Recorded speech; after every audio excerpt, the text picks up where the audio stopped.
Hey everybody, welcome back. So, potato crisis in South Africa, price increase, a looming food shortage. What are we doing about it? So today, as my toddler permits, I'm just going to show you in detail what goes on when you can your potatoes, because I do believe that it is prudent for us to learn how to preserve our food, because we've come to that time where it's imperative that we should know how to grow our own food, but more especially after growing, when you've gotten the harvest, what are you doing to preserve it for your family, for your friends, or whatever, right? So as you can see over here, I was busy baking my bread a while ago. It's ready now. I'm just going to quickly have my breakfast. And then I'm going to show you in detail what goes on when you can your potatoes, right? But from the onset, you need this. This is kosher salt, right? Kosher salt. You can use Himalayan. It's just a tad bit more expensive. There is, however, in most shops, what is called canning salt. So what you are looking for in your salt is something that is not iodated, right? But then sea salt, it's not really recommended for canning. So you want to get your kosher salt, or you want to get your Himalayan salt, or you want to get your canning salt, right? You would also want to get yourself some canning tongs, right? So that you'll be able to lift your jars without necessarily touching the leads, right? So that's the use of the canning tongs, right? So as you dunk them into your canner and take them out, you protect it from the heat, and you also not messing around with the leads and right? In terms of the jars, I honestly prefer honey jars. I haven't gotten around yet to using those jars with separate leads. I'm still new in canning. This is still my first year. So as time goes, maybe I'll get used to those. But for now, I'm using my honey jars. Yeah, you can get these. I think I've done a video before. But still, you can get these at Console, right? You can order online, which is cool. So you don't have to leave your house. You can order this from console.co.za. You can also go to your local Checkers or ShopRite. They do have. However, I have specified that with the ShopRite Checkers ones, I found that there is a consistent problem with their leads. Sometimes the leads are just way too funny, to fasten. So I do trust Console. But if you can't get any from Console, then your second best choice is ShopRite. But as you're buying, please make sure that you close the lid and see that it does actually close, because I've had from ShopRite those that when you try and fasten the lid just won't go on, right? I've had an open jar after canning for 40 minutes. That has happened, Also, as you are buying and as you're preparing your jars, please check the rims, okay? Any slight chip, throw it away, toss it away. It's not good for you, okay? Don't take any chances. Check the rims, okay? So run your finger through the rim, run it over again, and if there's any imperfection that you feel, toss it away. You don't want to play around with that. Okay, that's that on the jars. Also, please do check your leads, okay? Very important, because these are the things that are actually going to seal your jars, okay? So if you are, I know a lot of people will say don't reuse your leads. Look, use your own wisdom as well, okay? So for me, I do reuse. However, I check thoroughly. Any imperfection, any sign of rust or whatever funny color I see, toss it out, okay? You can reuse it if it's in mint perfect condition, okay? So that means even as you're opening the jars, careful of, putting things that will make your leads, open up unnecessarily so, okay? So double check your leads, check the rims and everything. Make sure that they are in good condition, okay? Another thing that you are going to need is, okay, let's see. Your vinegar, okay? This is your sanitizer, so to speak, okay? This is what you're going to use to clean the rims of your jars after you fill them up with food, so that no food remains. Okay, so the whole point is to make sure that your rims are completely free of any food, because you're going to, especially if you're like me, I still haven't gotten myself a what do you call it again, a canning funnel. Okay, I do have one, but the funnel is for liquids and your sauces. I don't have yet because Take a Lot was out of stock with those, which is another great place as well. You can also get your jars from Take a Lot because they buy directly from console. Okay, if you don't have a canning funnel, then you want to make sure that you clean your rims extra hard as you have filled up with food. You're going to see as I show you. The whole point is to make sure that there's nothing here, because otherwise if there's anything here, that's exactly where the rot is going to begin. So please, as you're working with cans, be careful, okay? Put your mind 100% to it. Get rid of any disturbances whatsoever, okay? I beg of you, otherwise you're going to risk you and your family dying, and that's not what we're trying to do here, okay? So the general steps is that you are going to peel your potatoes, you're going to put them in water, you're going to put your canning salt as well to maintain the whiteness in the potatoes, because obviously you know your potatoes rust, right? And then thereafter you're just going to bring them to a boil for exactly 2 minutes, of which you have to keep them at that temperature as you are filling your jars with the food, okay? Then thereafter, you do a whole ceremonious cleaning of the jars and everything, and you can your potatoes. Okay, my daughter's here for more food. All right.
Potatoes have parboiled for 2 minutes. The stove has just gone off. I'm just going to transfer these to my instant pot to keep them warm so that I can keep canning from the safe batch at the same temperature.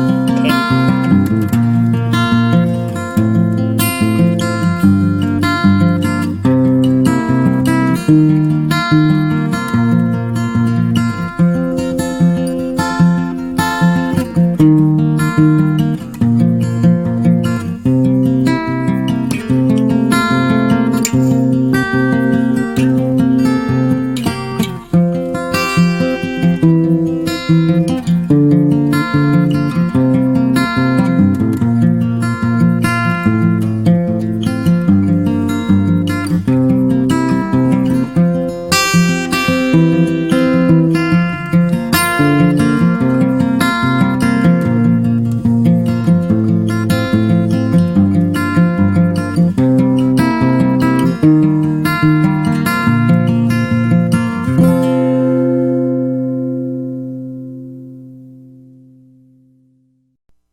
According to the recipe that I'm following from the book Amish Canning, written by Georgia Varuza.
As you can and it does not